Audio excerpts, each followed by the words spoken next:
tropecei ali. Mas não cai não, irmão. Se eu tropeçar ali, eu viro uma piruleta, cai de pé do outro lado. Eu fui criado na Anelisa 3, filho, não é? Fui criado em apartamento, não. Tá bom? Abaixe sua cabeça, feche seus olhos, agradeça ao Senhor por esse dia. Diga: Jesus, obrigado, Senhor, pela vida, pela saúde, por essa semana que se passou. O Senhor cuidou de nós, essa semana que está se iniciando. O Senhor continue abençoando. Obrigado, Senhor, por essa igreja linda, por cada irmão, irmã, cada família que está aqui. Obrigado por essa casa linda que o Senhor tem edificado, apesar de nós. Obrigado, Jesus, nós somos gratos a Ti. Nesse momento agora, Pai, o Senhor continue trazendo esse ambiente de paz, esse ambiente sublime da Tua presença. E nesse ambiente o Senhor ministre aos nossos corações. Ministre aos nossos corações, traga revelação, traga direção, traga libertação. Quebranta os nossos corações e opera a Tua grande obra nas nossas vidas, Pai, em nome de Jesus, amém? Continue com seus olhos fechados, com sua cabeça abaixada, adore a Ele, exalte o nome do Senhor, continue falando com Ele, peça para Ele: Senhor, ministra no meu coração. Nós cremos que Tu és a nossa provisão, Tu és a nossa resposta para todas as nossas necessidades. Tu és a resposta de todas as necessidades da humanidade. Tu és a resposta de todas as necessidades do mundo, Jesus. Sim, Senhor, Tu és a resposta das minhas necessidades. Então vem, Senhor, vem de encontro com a minha vida, com a minha casa, com o meu trabalho, com o meu casamento, com as minhas finanças. Sim, Senhor. Sim, Jesus. Sim. Cristo é a nossa vida, o motivo. Sim, Jesus. Do louvor. Sim, meu Rei. Em nosso novo coração. Pois morreu a nossa morte para vivermos sua vida. Nos trouxe grande salvação. Você pode, erga suas mãos aos céus e diga: aleluia, aleluia.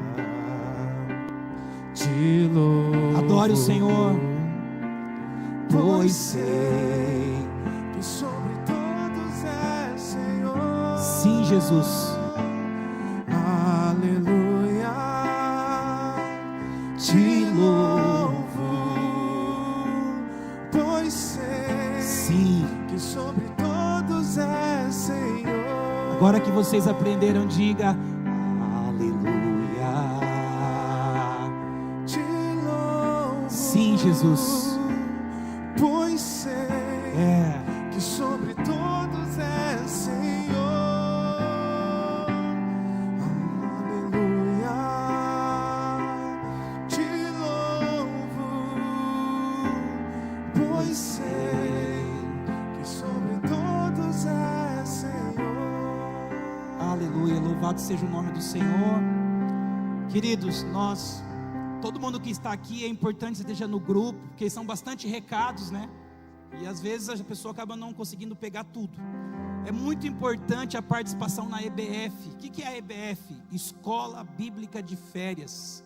Eu participei de muitas, todos os anos, né? Durante esse período das férias da escola, um período aqui para ministrar as nossas crianças, oportunidade das nossas crianças chamar um amiguinho, trazer um amiguinho que não vem à igreja. Então a EBF é uma grande ferramenta evangelística. Então a gente sempre pede para os pastores da infância que realizem a EBF, ok? Então se liga aí certinho nas datas da EBF, ok? Ouvindo aqui o pastor Heraldo falar, ainda antes, o André falou sobre a vinda do pastor Luiz, dia 22 de julho, está chegando, né? Daqui a algumas semanas, vai ser numa terça-feira. Deu certo de acontecer no nosso culto de terça-feira. O pastor Luiz vai vir, vai passar em Ponta Grossa, vai passar aqui, vai passar em Arapongas, Maringá e Cascavel. Vai pegar uma semana, né, um tour aqui pelo Paraná. E o que eu vou pedir para vocês que são aqui da casa? Vem de Uber, deixa o carro em casa, vem de Uber, porque nós não vai ter estacionamento, vai ser complicado. Nós não vamos colocar telão lá fora, Nós não vamos colocar telão lá fora. A gente fez algumas mudanças aqui, a gente tirou uma salinha de bagunça que tinha lá no canto, a gente alugou uma casa para colocar as bagunças lá naquele, bagunça não, né, coisa que tem que guardar. E aí nós temos as cadeiras de plásticos que foram tiradas, está guardada, que nós vamos colocar nesses espaços vazios, né? Nós vamos forrar de cadeira plástica aqui, aonde der, mas nós vamos se amontoar aqui dentro, não vai ter nem nada lá fora. Então, como o André disse, chega com antecedência, até para conseguir, lá no Kids, a hora que esgotar a capacidade do Kids, não consegue mais entrar criança. A hora que esgotar a capacidade lá, né, não vai conseguir mais que a criança assista o culto lá dentro, vai ter que assistir o culto aqui com os pais. Então, venha direto do trabalho, se programe nesse dia, né, venha de Uber para evitar estacionamento, que tudo isso vai colaborar com a organização desse evento. Eu estava ouvindo aqui o pastor Heraldo falar sobre a oferta, e Deus é muito bom, né? Eu acabei de falar para ele lá atrás, falei assim: Heraldo, você faz a oferta, e Deus deu essa palavra preciosa para ele. E um dia, o Senhor falou comigo a respeito de oferta, porque eu sou pastor nessa casa, ajudo na administração dessa casa, uma equipe, e a gente conhece bem dos bastidores da igreja, né? Do interno da igreja, do dia a dia da igreja, do segunda a segunda e não só o domingo. E o Senhor me deu uma frase assim a respeito dessa questão de ofertas. Deus escolheu fazer que a sua obra dependesse daqueles que dependem dele. É meio filosófico, então você tem que parar e pensar que Deus decidiu fazer que a sua obra dependesse daqueles que dependem dele. Ou seja, assim como o Heraldo ministrou, para que aquele tabernáculo fosse construído, dependia de que aqueles irmãos levassem a oferta que já estava nas mãos dele. Então, para essa casa se manter, crescer, avançar, ela depende de cada um aqui. E cada um que está aqui depende do Senhor. Então Deus decidiu que a sua obra dependesse daqueles que dependem dele. E Deus é maravilhoso, porque o Senhor cria uma relação de dependência um do outro. Deus cria uma relação de dependência um dos outros. Nós cantávamos uma musiquinha lá no passado, você lembra, Marcão? Eu preciso de você, você precisa de mim, nós precisamos de Cristo. Então é isso, essa música foi muito precisa, né? O Senhor cria uma relação de dependência para a gente, né? Porque quando você depende, você é humilde.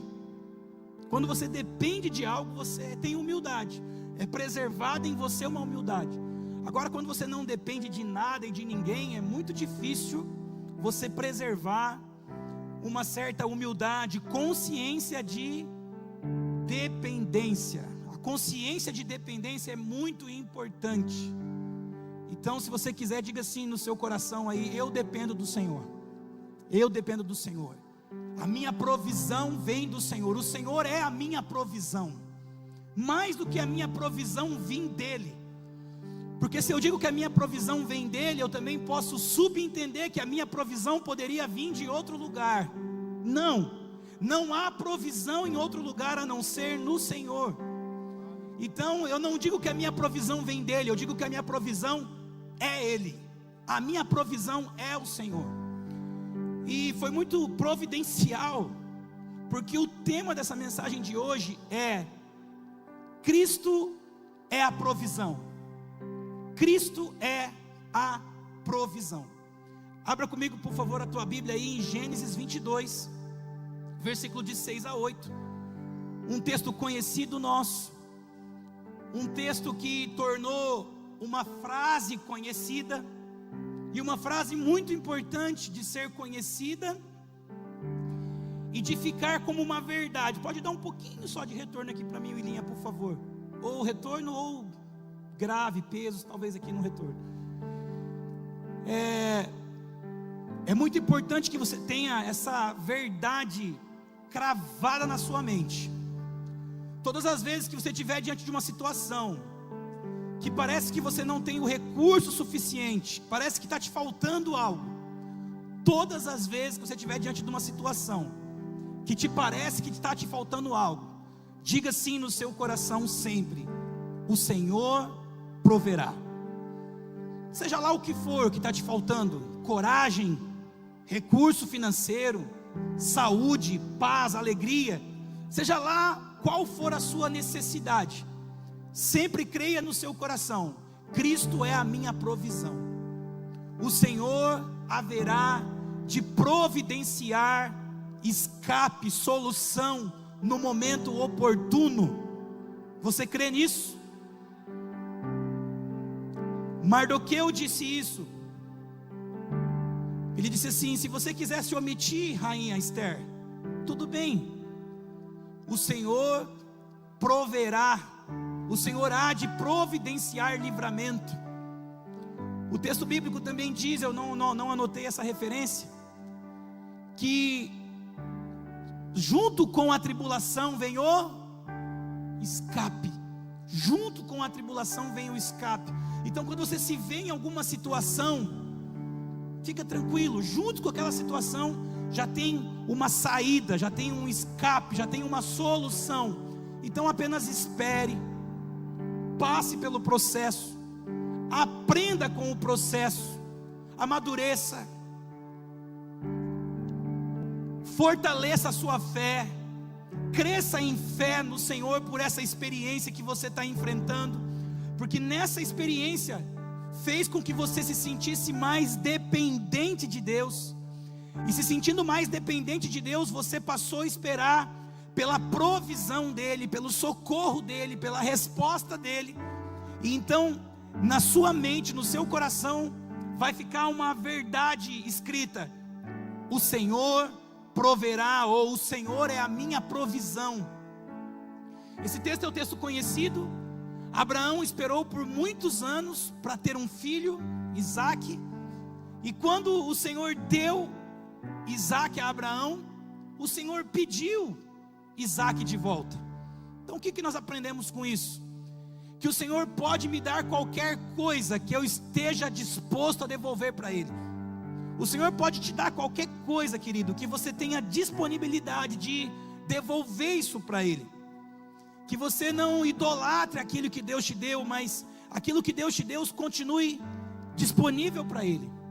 Então, quando Deus pede Isaque a Abraão, diferente de nós que questionaríamos e não entenderíamos, Abraão obedeceu o que Deus pediu, preparou o sacrifício, foi ele, o menino e os seus servos ao determinado lugar, ao lugar que o Senhor determinou, para oferecer o menino em sacrifício. A nossa racionalidade humana não alcança isso. E Abraão está caminhando até o lugar do sacrifício, e o menino tomou Abraão a lenha do holocausto e a colocou sobre Isaque. Você se lembra, querido, nós estamos num dia de ceia, e dia de ceia é dia de lembrar da cruz. Todos os dias é dia de lembrar da cruz. A mensagem do Evangelho é a mensagem de Cristo e a este crucificado. E ainda mais na ceia é o dia de lembrar do sacrifício do Senhor. E você já deve ter visto muitos filmes, ou lido na própria Bíblia, e visto a imagem de Jesus carregando a sua própria cruz. Cristo carregou a sua própria cruz. E até tem um episódio, tem um momento em que ele é pedido que um homem o ajude a carregar a sua cruz, porque a sua cruz estava pesada. Então até hoje o Senhor ainda espera por homens que estejam dispostos, homens, mulheres, que estejam dispostos a oferecer os seus ombros para carregarem a sua cruz, a sua missão. Até hoje o Senhor espera por homens que decidam deixar a sua vida particular, deixar os seus projetos pessoais e se envolver com a sua missão, com a sua obra, e oferecer os seus ombros para dizer: Senhor, eu também não consigo sozinho, mas ajudar eu posso, colaborar eu posso. Então, da maneira como eu puder colaborar, os meus ombros estão disponíveis. Se você quiser, fale isso para Ele: Senhor, os meus ombros estão disponíveis. Os meus ombros estão disponíveis para carregar a sua cruz. E isso é muito lindo, querido, porque você conhece a Bíblia. Você sabe que quando Davi se torna rei, ele tem conhecimento de que a arca do Senhor não está em Israel. Ele se pergunta: como é que nós vamos reinar sem a presença, sem o símbolo da presença? Vamos trazer a arca. Aí ele prepara um carro de boi novo para trazer a arca. E você conhece também a história. E quando eles estão carregando a arca sobre aquele carro de boi, Uzá leva a mão porque os bois tropeçam e Uzá morre. E aí Davi para e fala assim: opa, se gerou morte, então o propósito está errado. Porque o propósito não é gerar morte, o propósito é gerar vida. Se gerar morte, vamos parar, vamos rever a nossa movimentação. Existem igrejas, lugares que têm uma visão, e ainda que aquela visão está gerando morte, eles são incapazes de parar e pensar assim: o que nós estamos fazendo de errado? O que nós estamos fazendo que ao invés de gerar vida, está gerando morte? Davi, na sua sabedoria, parou, consultou os anciãos, consultou os sacerdotes e disse assim: o que deu errado? Eu tinha tanto desejo de trazer a arca do Senhor para Israel, eu preparei uma festa para receber a arca. E os sacerdotes disseram assim: não, meu Senhor, a arca do Senhor não é carregada sobre carros, a arca do Senhor é carregada sobre os ombros dos sacerdotes. Então, queridos, cadeira nova é bom, luz é bom, som é bom, mas isso não carrega a glória de Deus. A glória de Deus é carregada sobre ombros de homens e mulheres que se dispõem. A glória do Senhor está em nós.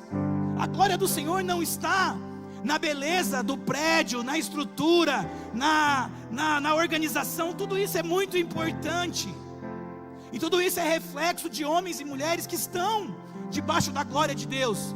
Mas a glória de Deus não é isso que carrega a glória. O que carrega a glória é o ombro de homens e mulheres disponíveis. E ali também nós tivemos José de Arimateia, né? É José de Arimateia que foi Simão Cirineu. José de Arimateia emprestou o túmulo. Simão Cirineu, ele é constrangido a ajudar Jesus a carregar a cruz. Que eu e você também, querido, seja constrangido pelo Espírito a oferecer os nossos ombros para carregar a arca, para carregar a cruz. Aí você fala: o que tem a ver arca com cruz? Tem tudo a ver, querido. A Bíblia de Gênesis e Apocalipse, ela aponta para Cristo. De Gênesis a Apocalipse, procure Cristo nas Escrituras. Então, quando a Bíblia fala aqui que Isaac levou sobre si o madeiro, tomou Abraão a lenha do holocausto e a colocou sobre Isaac. Isaac já era um tipo de Cristo. Isaac já apontava para Cristo. Isaac já era uma mensagem sobre Cristo. O cordeiro carregando o próprio madeiro. O cordeiro carregando o madeiro onde ele seria sacrificado. Mas Isaac era uma sombra de Cristo. O Velho Testamento é uma sombra do Novo Testamento. Uma sombra é o que reflete o que de fato é, mas ainda não é.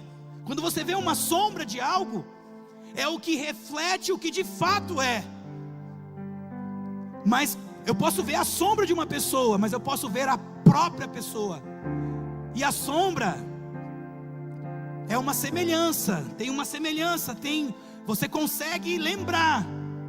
Mas a pessoa, você tem muito mais detalhes nelas, tem muito mais, você vê com muito mais clareza, você vê ao vivo e a cores.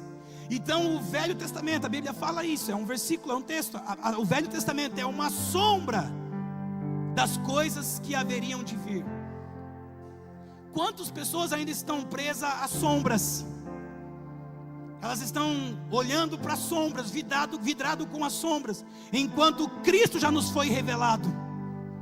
Enquanto Cristo já nasceu como homem, cresceu como homem, morreu no madeiro, ressuscitou, está à direita do Pai e vai voltar para buscar a sua igreja. Então, querido, nós não estamos mais, sombra já não é mais no suficiente. Sombra, candelabro, óleo ungido, tudo isso a gente pode até usar como decoração, mas é só sombra. É sombra do que haveria de se manifestar, o Cristo revelado.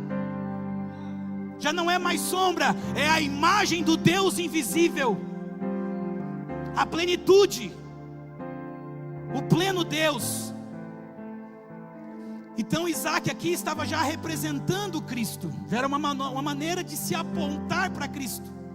Isaac, seu filho, ele porém levava nas mãos o fogo e o cutelo, e assim caminhavam ambos juntos. Quando Isaac disse a Abraão, seu pai, meu pai, respondeu Abraão, eis-me aqui, meu filho. Perguntou Isaac, eis o fogo, a lenha, mas aonde está o cordeiro para o holocausto? Então é como se Isaac dissesse assim, eu não sou o cordeiro. Como João disse, eu não sou o cordeiro, eu não sou o Messias, eu não sou o Cristo. E quando João vê o Cristo, ele fala assim, eis aí o Cordeiro de Deus que tira o pecado do mundo. É como se Isaac dissesse assim, eu não posso beber esse cálice, eu não posso suportar esse cálice, eu não consigo carregar sobre mim o pecado de toda a humanidade, eu não sou capaz de ser o Cordeiro de Deus. Isaac pergunta, pai, está aqui a madeira, está aqui o fogo, mas e o cordeiro? Eu não sou o cordeiro. Como João disse, eu não sou o cordeiro, eu não sou o Messias. Eu sou a voz que anuncia o Messias, mas eu não sou o Messias. Então Isaac está anunciando o cordeiro, mas ele não é o cordeiro. Ele pergunta, pai, cadê o cordeiro? E Abraão responde, Deus proverá. Pode seguir para mim, por favor. Respondeu Abraão, Deus proverá para si, meu filho, o cordeiro para o holocausto. E seguiam ambos juntos. Então, querido, escute uma coisa, preste atenção no que eu estou tentando dizer. Cristo é a provisão. Cristo não é só a provisão daquela conta que você tem para pagar, daquele problema que você tem para resolver, daquela necessidade sua. Ele também se manifesta de forma pessoal, porque Ele é um Pai amoroso, e Ele se manifesta de forma pessoal, para nos revelar quem Ele é, em todo mundo, em todo o universo. Mas Ele não é só a minha provisão para a minha necessidade, Cristo é a provisão para todas as coisas. E Ele não é só a minha provisão de hoje, Ele é a provisão de toda a eternidade. E esse é o caráter profético das Escrituras. Ela não se limita apenas àquele momento, àquele contexto.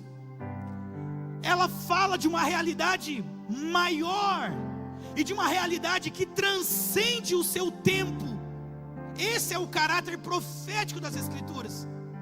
A profecia não é revelar algo novo apenas, ou algo que me interesse. A profecia é ter um olhar atento à eternidade.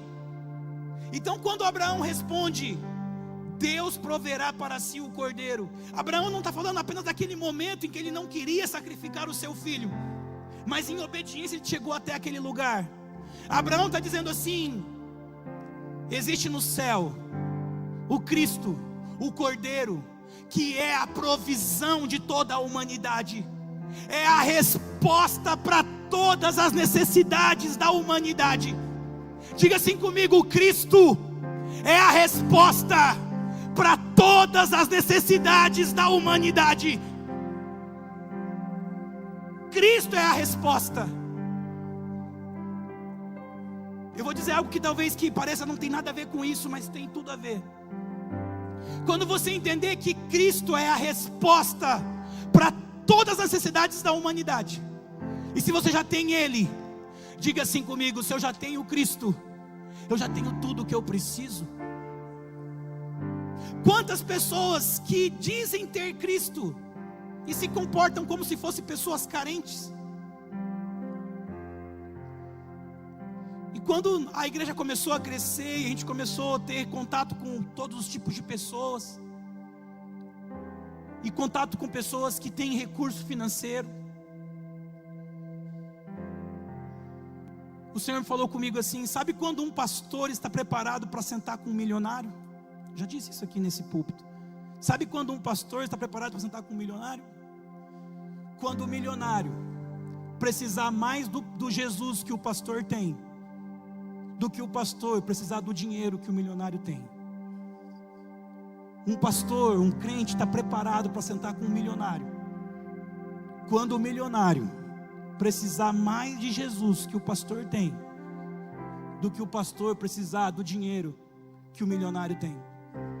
Então, quando você sentar com um milionário, querido, senta com ele como se você fosse mais rico do que ele, porque você tem Cristo, e Cristo é a provisão para todas as coisas. Se eu tenho Cristo, eu não tenho falta de nada. Aquela pessoa pode ser um milionário, mas se ele não tiver Cristo, ele só tem dinheiro, e tem coisa que o dinheiro não compra. Dinheiro é bom, querido, dinheiro ajuda muita coisa, mas não é a provisão para todas as coisas. Eu disse isso ontem numa visita que eu fiz.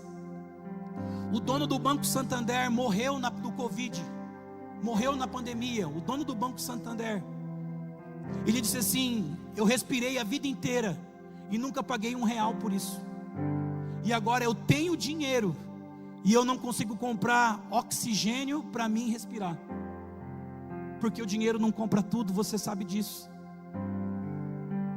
Então Cristo é mais valioso do que dinheiro. Então não deixe Cristo por causa de dinheiro. Lá em Mateus 6, a Bíblia vai falar sobre os dois senhores, e a única coisa que se compara ao senhorio de Jesus são as riquezas. Não se pode servir a dois senhores: ou você vai servir a Cristo ou as riquezas. Então que Cristo seja o Senhor da tua vida. E sabe qual que é o sentido de Senhor? É no sentido de dono, de pai, que cuida, que ama, mas que também dá ordens, direciona. E o pastor Ulisses, meu pastor, ele diz que quem dá o pão, dá o ensino. Assim é o nosso Cristo, nosso provedor. Ele dá o pão, mas também ele dá o ensino, é ele que dá a direção. Então vamos lá, você está conseguindo entender comigo aí? Respondeu Abraão: Deus proverá para si. E quem é essa provisão? Se você quiser escrever, se você tem esse hábito, aonde está escrito provisão, você escreve Cristo, porque Cristo é a provisão. Ele é a resposta para todas as necessidades da humanidade. Cristo é a resposta de Deus para um mundo falido, para um mundo doente. Cristo é a resposta de Deus para um mundo carente, necessitado. Todos pecaram e destituídos estão da glória de Deus, carentes estão da glória de Deus, e a glória de Deus é Cristo, é de quem nós mais precisamos. Nós precisamos de muitas coisas, e muitas coisas são muito importantes na vida, mas Cristo é essencial. Ele é a minha provisão, eu preciso dele, eu dependo dele, mais do que tudo na minha vida.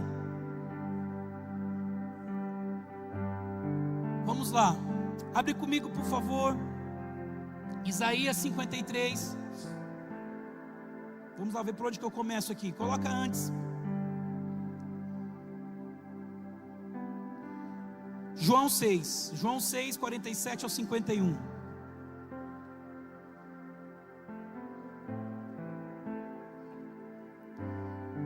Então o que é provisão, querido? Provisão é o seguinte: eu estou com sede, então me chega um copo d'água. Eu estou com fome, então me chega um prato de comida, um lanche. Isso é provisão, é a resposta à sua necessidade. Você conhece a Bíblia, o Heraldo falou aqui um pouco. O Senhor tirou aquele povo do Egito, e aquele povo passou a peregrinar num deserto. E no deserto não tem como plantar e colher. No deserto não tinha como eles levarem grandes quantidades de comida, armazenar essa comida. Então chegou um momento em que eles tiveram fome. Eles tinham necessidade de comer, como todos têm. Necessidade de comer. Então entenda, querido, a tua provisão não é o trabalho, a tua provisão não é o governo, não é o INSS, a tua provisão é o Senhor. Porque todas essas coisas são falíveis, mas o Senhor jamais falha. Ele é a nossa provisão. Então eu nunca vou me submeter mais a um patrão do que ao Senhor. Eu vou me submeter àquele patrão no Senhor, mas eu nunca vou me submeter a uma pessoa por causa de interesse financeiro, porque ele não é a minha provisão, ele não é a minha garantia, ele não é o meu sustento. O meu sustento é o Senhor. Então o povo está andando ali no deserto e eles têm fome. O que acontece? Deus começa a derramar do céu um maná. Começa a cair um orvalho todas as manhãs, que não era um orvalho de água, era um orvalho de pão. Era uma coisinha assim esquisita, que chamava de maná, porque era esquisito mesmo. Eles pegaram, maná significa o que é isso? A palavra maná significa o que é isso que está caindo do céu. Era como se fosse um pão, um alimento do qual, uma coisa do qual eles podiam comer e se alimentar. Assim o Senhor alimentou o seu povo no deserto, através do maná. Dentro dessa arca que eu disse, tinha uma amostra do maná, como um símbolo do Deus provedor, como símbolo da provisão de Deus. E o povo era um dos grandes feitos de Deus na história do povo hebreu, o maná que foi derramado no deserto. Durante os 40 anos que eles peregrinaram, aquele maná foi derrubado, só que tinha regras também. Qual que era a regra do maná? Tinha que acordar pela manhã e pegar o suficiente para o dia. Se pegasse além da quantidade para o dia, o que acontecia com o maná? Apodrecia e fedia. Como que a Bíblia é linda, né, queridos? E Deus conhece a ambição do nosso coração. Como que a gente é oportunista, né? Você está vendo aquele maná caindo? Esses dias eu ouvi aí num jornal que diz que teve um milionário que esparramou dólar pelo helicóptero, né, numa cidade, né? Eu falei, bem que podia ser na nossa, né? Bem que podia ser aqui em Cambé, seria uma bênção. Ia dar um pouquinho de trabalho para trocar o dólar, mas tudo bem. Mas esse maná caía do céu, e era para o povo pegar apenas o suficiente para o dia. Mas você acha que o povo não ia falar assim, eu já vou pegar o de hoje e o de... Igual aquela história, né? Eu vou levar para minha tia. Era nada. E aconteceu daquele povo pegar e apodrecer. Então eles precisavam pegar apenas para o dia. Por que isso, irmão? Porque Deus conhece a gente. Deus sabe que se a gente não depende dEle, a gente vira as costas para Ele, a gente esquece dEle. Quando a gente perde a consciência da dependência de Deus, a gente vira as costas, a gente se afasta dEle. Infelizmente é assim. Então ali era uma relação de dependência. Era para eles dependerem todos os dias do Senhor. E você tem lá uma despensa com comida, querido, para talvez um mês ou mais, mas você continua dependendo do Senhor. Que você tenha consciência, que nós tenhamos consciência da nossa dependência dEle. Ainda que eu tenha comida estocada, nós dependemos do Senhor. E aquele povo tinha como um dos grandes feitos de Deus, o derramar do maná. E um belo dia, em João 6, Jesus dá um dos discursos que mais assustou o povo hebreu, o povo judeu, quando ele diz assim: em verdade vos digo, quem crê em mim tem a vida eterna. E ele diz: eu sou o pão da vida. Ele está dizendo assim: eu sou a provisão da humanidade, eu sou o pão da vida. O pão é o símbolo de uma alimentação básica, todo mundo precisa de pão. E ele diz: eu sou o pão da vida. E ele continua dizendo mais, continua na sequência para mim: vossos pais comeram o maná no deserto e morreram. Os vossos pais tiveram uma sombra do que eu sou. Eles comeram de um pão que desceu do céu para sustentarem eles de forma física e humana. Os vossos pais experimentaram uma parte da realidade que eu sou. Um fragmento, não é bem a palavra que eu queria usar, mas é como se fosse isso, um percentual, uma fatia. Como é que é a palavra, meu Deus? Uma amostra, mas não é isso ainda. Uma porção, uma pequena parte daquilo que eu sou. Só que eles morreram porque o maná era bom, era uma provisão do céu, era algo extraordinário, era algo miraculoso, mas ainda não era tudo. Era só uma porção, era só uma sombra. Eu sou o pão vivo que desceu do céu. Os vossos pais comeram o maná no deserto e morreram. Continua para mim, por favor. E este é o pão que desce do céu, para todo aquele que dele comer não pereça. E por que o Senhor gerou essa palavra no nosso coração essa manhã, querido? Porque nós vamos comer a ceia. E o que significa isso? O que significa comer a ceia? Comer esse pão, tomar esse suco. Porque quando eu comer esse pão, beber esse suco, eu tenho que ter consciência: eu estou me alimentando de Cristo. Eu me alimento de Cristo. Cristo é a minha provisão. Cristo é o pão que me dá vida e a vida eterna. Cristo é o que foi moído pelas minhas transgressões, assim como o trigo é moído para que se torne pão. O pão da vida foi moído pelas minhas iniquidades, derramou o seu sangue como preço pago pela minha liberdade, por ser redimida a minha alma. Então a ceia, tomar a ceia, é uma confissão de fé, é uma declaração de fé, que eu preciso ter consciência disso, senão vira só um piquenique. Eu sou o pão vivo que desceu do céu. Se alguém dele comer, viverá eternamente. E o pão que eu darei pela vida do mundo é a minha carne. Não é que ele ia dar a carne para comer, ele ia dar a carne no Calvário.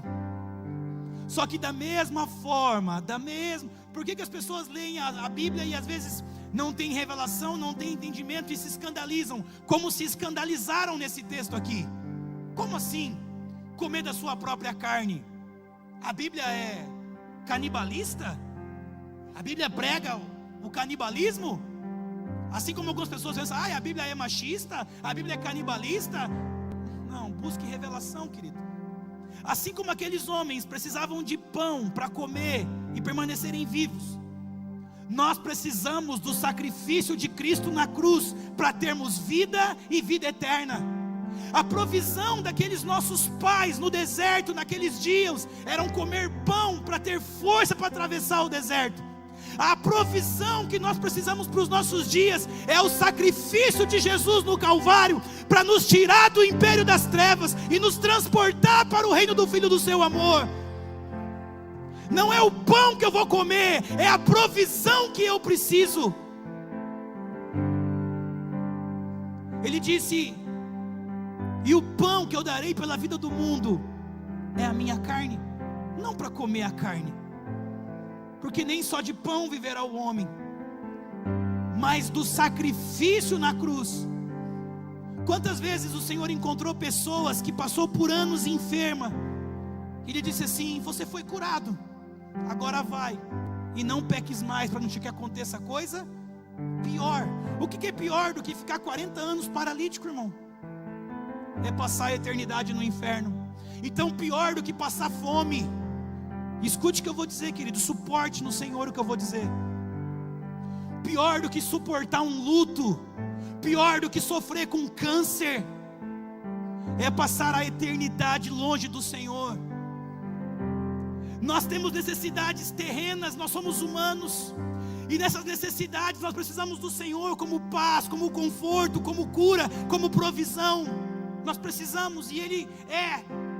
Só que a maior provisão que o Senhor é para nós é nos garantir a eternidade ao lado do Senhor, é nos perdoar das nossas iniquidades e nos permitir, ainda que homens maus e mulheres más, pecadores, tenham a oportunidade de estar com o Senhor na eternidade. Então Ele não é só uma provisão momentânea e terrena, Ele também é nossa provisão momentânea e terrena, mas mais do que isso, Ele é a provisão para a eternidade.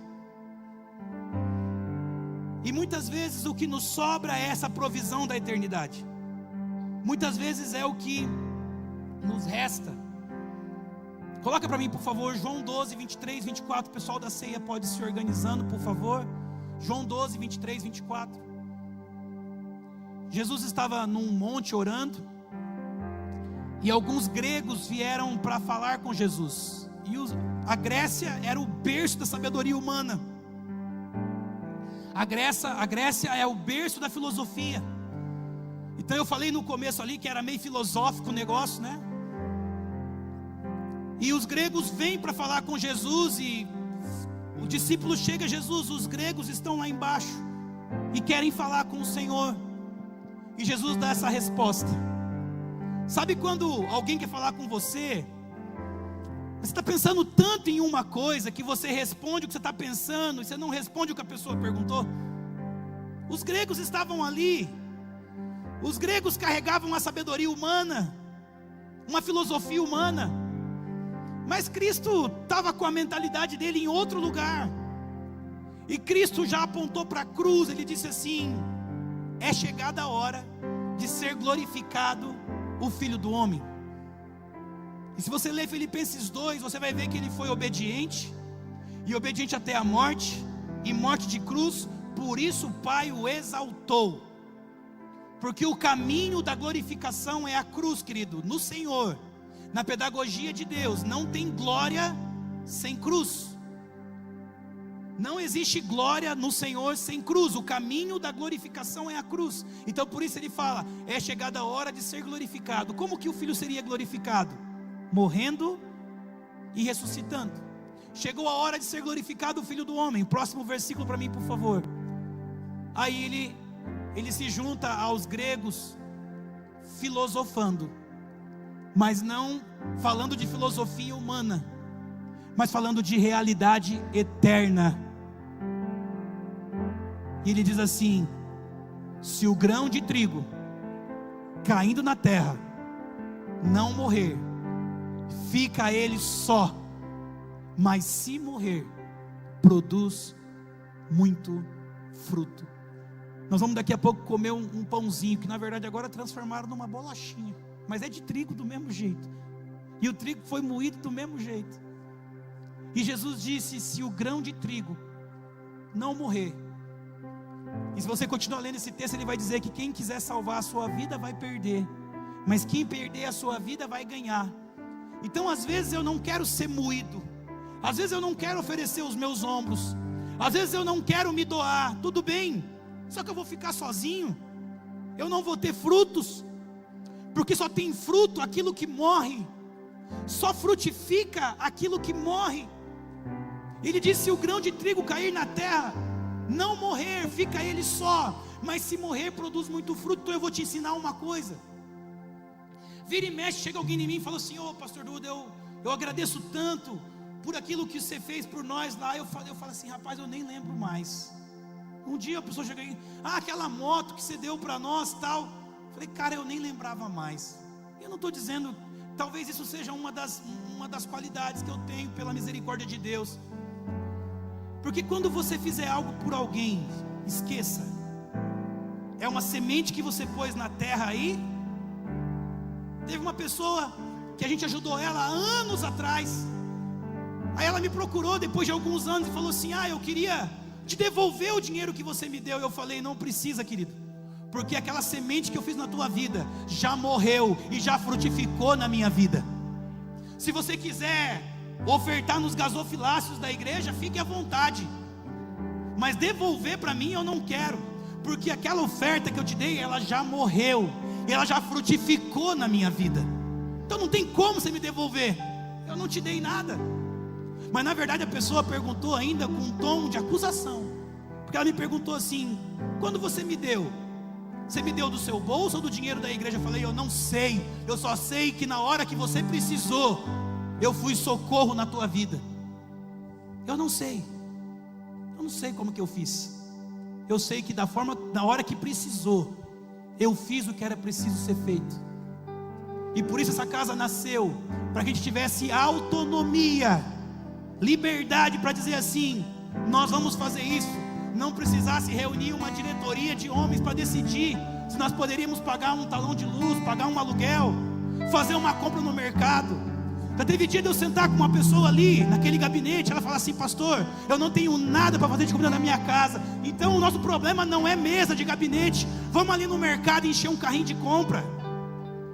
Não precisar de fazer uma reunião para decidir, mas ter autonomia para ser provisão.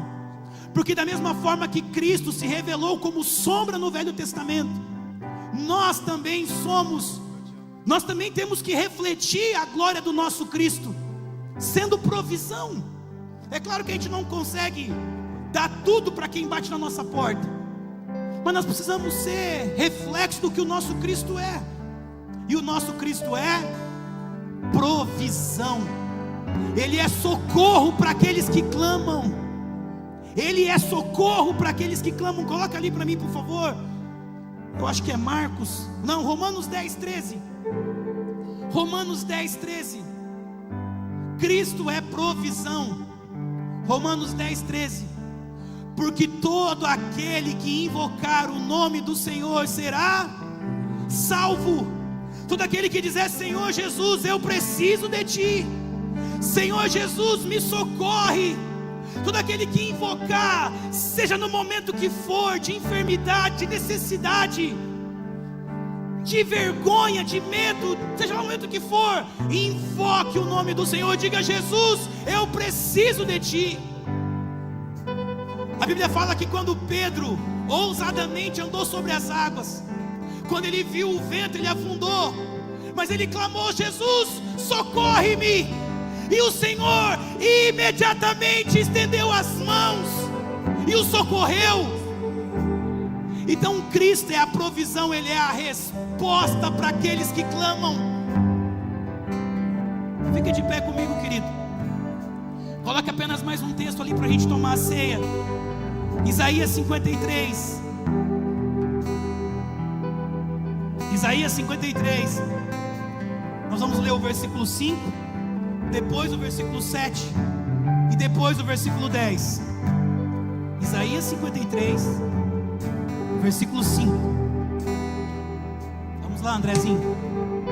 Isaías 53, versículo 5. Aí vai lendo e vai trazendo à sua memória as imagens da crucificação. Quando foi traspassado por uma lança ao seu lado, mas ele foi traspassado pelas nossas transgressões e moído. O trigo, para virar pão, para virar bolacha, ele tem que ser moído. Ele foi traspassado pelas nossas transgressões e moído pelas nossas iniquidades. O castigo que nos traz a paz estava sobre ele, e pelas suas pisaduras fomos sarados. Versículo 7. Ele foi oprimido e humilhado, mas não abriu a boca. Como o cordeiro foi levado ao matadouro, assim como Isaac, como o cordeiro foi levado ao matadouro, ele também foi levado como cordeiro ao matadouro. E como ovelha muda perante os teus tosqueadores, ele não abriu a boca. Versículo 10.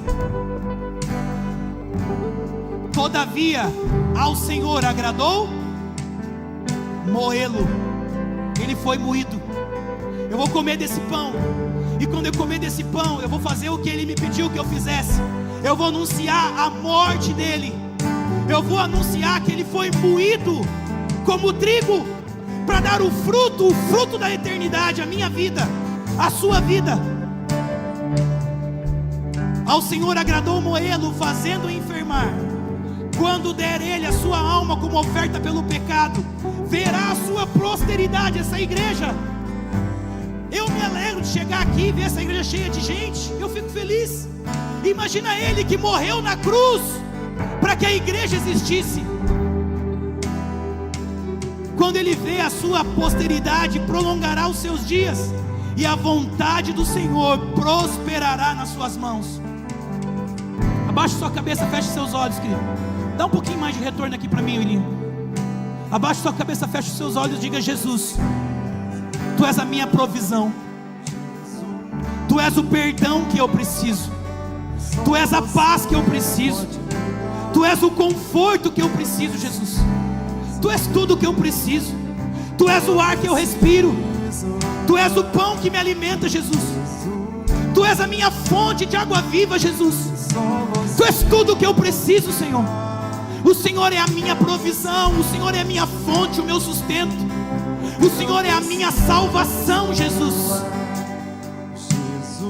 E da mesma forma que Tu és o perdão que eu preciso, eu serei o perdão que as pessoas precisam. E assim como o Senhor é a provisão que eu preciso, eu serei a provisão que as pessoas precisam. E esse é o desejo do Senhor, essa relação de dependência. De nós dependemos do Senhor, e de nós dependemos uns dos outros. Sim, Senhor. Então dessa forma, querido, dessa forma, receba o perdão de Deus na tua vida pelo sangue de Jesus no Calvário. Libere o perdão que as pessoas precisam. E assim, venha à frente, pegue os seus elementos e volte para o seu lugar, para a gente declarar que nós estamos em comunhão com Ele, pelo corpo que foi moído e pelo sangue que foi derramado. Eu preciso. O que eu preciso é Jesus, mas só Você pode me dar. O que eu preciso, o que eu preciso é. Sim, diga isso, querido. Só Você, Jesus. Mas só Você pode me dar. O que eu preciso. Sim, Jesus. O que eu preciso. Tu és a nossa provisão, Senhor. Jesus. Tu és a nossa provisão, Jesus. Mas só Você pode me dar. O que eu preciso. Sim, meu Rei. O que eu preciso é Jesus. Jesus. Jesus, pão da vida, maravilhoso conselheiro, príncipe da paz. Diga com todo o seu coração: Jesus, pão da vida, maravilhoso conselheiro, príncipe da paz. Diga: Tu és o pão da vida. Tu és o ar que eu respiro. Tu és o pão que me alimenta. Tu és a minha fonte de água viva, Jesus. Tu és tudo que eu preciso. Todas as minhas necessidades estão em Ti. Jesus, A minha necessidade não está em homens, em ministros.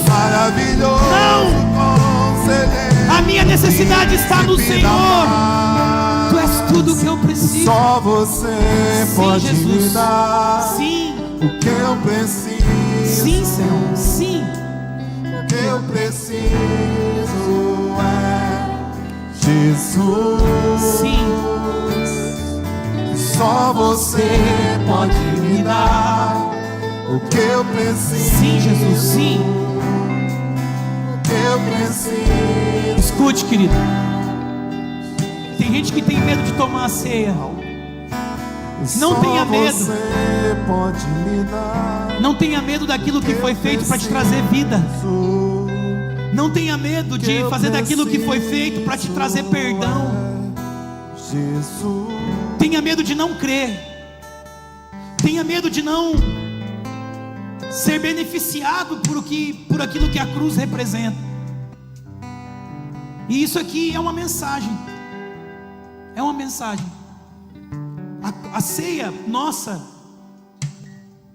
é uma herança da Páscoa judaica. Quando o cordeiro foi sacrificado, numa noite antes deles saírem do Egito para a terra prometida. E qual que era o objetivo? O objetivo é que quando eles comessem a Páscoa, o cordeiro, as crianças perguntassem: por que vocês estão comendo a Páscoa? Porque um dia nós fomos escravos no Egito, e a última praga foi a morte dos primogênitos. Mas aqueles que tinham o sangue do cordeiro sobre a sua casa foram poupados. Então, querido, isso aqui é só uma mensagem. Tome a ceia com seus filhos, tome a ceia com a sua casa, e anuncie a mensagem da cruz através da ceia. E quando você está com esse pãozinho na mão aí, pode olhar para ele e se lembre das palavras que Jesus disse aos gregos: se o grão de trigo caindo na terra não morrer, fica ele só. Então eu te agradeço, Jesus, porque o Senhor não foi egoísta e não desfrutou apenas da vida que você tinha ao lado do Pai, e você trocou o lugar de unigênito de Deus, o único filho, para o primogênito entre muitos irmãos. O Senhor ofereceu a sua carne, o seu corpo naquela cruz, para que o Senhor vivesse o fruto do seu penoso trabalho, a igreja, os irmãos, cada um de nós. E é isso que nos sustenta, é a tua cruz, é o teu sacrifício. É uma aliança não feita mais baseada na fidelidade dos homens, porque nós somos falíveis, mas uma aliança feita no corpo e no sangue do Filho de Deus. Então eu participo desse pão, trazendo à minha memória que tu és o pão da vida, do qual eu mais preciso. Eu como desse pão, trazendo à minha consciência de que Cristo é aquilo que eu mais preciso na minha vida. Às vezes eu penso que eu preciso de tantas coisas, e às vezes eu me desespero por tantas coisas, mas eu não preciso me desesperar por nada, porque tudo que eu mais preciso é o Senhor, e o Senhor está disponível. O Senhor se ofereceu.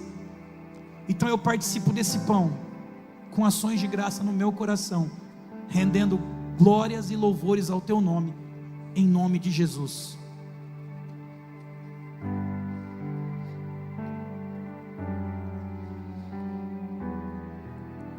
A respeito do sangue, querido, eu gosto de dar um exemplo assim. Às vezes você vai fazer um contrato e aquela parte acredita que você pode ter um problema e não ter condições de pagar. Então eles exigem um fiador, uma fiança. Essa é a nossa fiança. O sangue de Jesus na cruz do Calvário é o penhor da nova aliança. O Senhor sabia que em algum momento nós poderíamos falhar. O Senhor sabia que em algum momento nós não teríamos condições de honrar, de ser fiel. Então o Senhor colocou um fiador.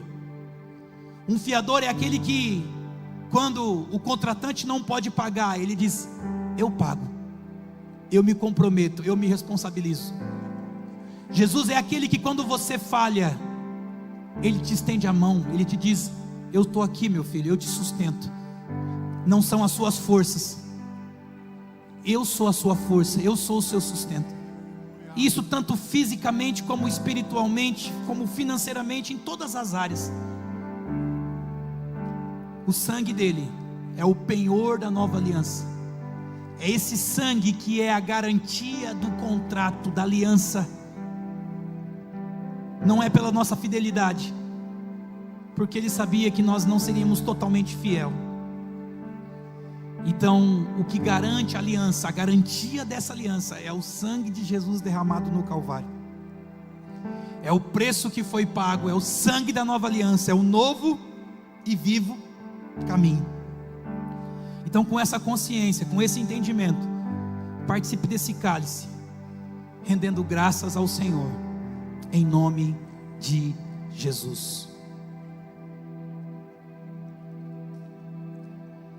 Aleluia, louvado seja o nome do Senhor. Antes de encerrar, as pessoas às vezes me falam assim: ai, pastor Duda, só faltou fazer o apelo. Então escute, querido, aí no seu lugar, aonde você está, se essa mensagem alcançou o seu coração, e você ainda nunca entregou a tua vida para Jesus, aí mesmo onde você está, diga: Jesus, é do Senhor que eu preciso. Eu já corri atrás de tantas coisas, eu já pensei que a minha satisfação estaria em tantas coisas, mas eu quero conhecer esse pão vivo que desce do céu. Eu quero conhecer essa provisão que me satisfaz. Como o Senhor disse para aquela mulher à beira do poço: você vai beber essa água e vai voltar a ter sede, mas se você beber de uma água que eu tenho para te dar. E naquele dia também Jesus se revela àquela mulher como: eu sou a fonte de água viva, eu sou a água da vida. Então diga aí no seu lugar: Jesus, eu entrego a minha vida ao Senhor, recebe a minha vida em tuas mãos, escreve o meu nome no livro da vida, seja a minha provisão, seja o meu ar, o meu pão, o meu tudo, em nome de Jesus. E se você fez essa decisão e quiser nos procurar e dizer assim: ei pastor, eu entreguei minha vida para Jesus, e agora o que eu faço? Agora, querido, você precisa aprender a Bíblia, você precisa dedicar uma vida de oração, você precisa passar pelo batismo, mas faça isso em nome de Jesus. Obrigado, Senhor, por essa manhã, obrigado pela tua palavra, obrigado pelo teu Espírito, obrigado pelo teu corpo que foi entregue na cruz do Calvário, obrigado pelo teu sangue que foi derramado na cruz do Calvário. Nos dê uma semana abençoada pelo Senhor. A tua provisão continue sobre nós. Abençoe cada casa, cada família. Abençoe o culto da noite. Abençoe os almoços, os momentos em família. E nos dê uma semana abençoada na tua presença, no nome de Jesus. Glorifique e exalte o nome do Senhor, querido, em nome de Jesus. Nada mais satisfaz minha alma, nada